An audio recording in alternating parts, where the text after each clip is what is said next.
ஐயப்பன் மக்களை காப்பாற்றிய தெய்வப்பிழவன்.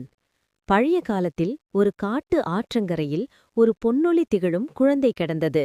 அந்த குழந்தையின் கழுத்தில் ஒரு செங்கலர் மணி இருந்தது. அங்கிருந்து சென்ற ராஜசேகரன் மன்னன் அந்த குழந்தையைக் கண்டார். மிகவும் மகிழ்ந்து அவனை அரண்மனைக்கு கொண்டு சென்று ஐயப்பன் என்று பெயர் சூட்டினார். ஐயப்பன் வளர வளர தைரியம், அறிவு, கருணையெல்லாம் நிறைந்தவனாக ஆனார். ஒருநாள் மகிஷி என்ற கொடிய அரக்கி மக்கள் அனைவரையும் பயமுறுத்தத் தொடங்கினாள். யாராலும் அவளை வெல்ல முடியவில்லை. அப்போது ஐயப்பன் சொன்னார், மக்களுக்காக நான் போராடுவேன். ஐயப்பன் காட்டுக்குள் சென்று மகிஷியுடன் வீரமாக போராடி தனது தெய்வீக சக்தியால் அவளை வென்றார். மக்களெல்லாம் சந்தோஷத்துடன் சுவாமியே சரணம் ஐயப்பா என்று கோஷமிட்டனர். அந்த போரில் வெற்றி பெற்ற பிறகு ஐயப்பன் சபரிமலைக்கு சென்று தியானத்தில் அமர்ந்தார்.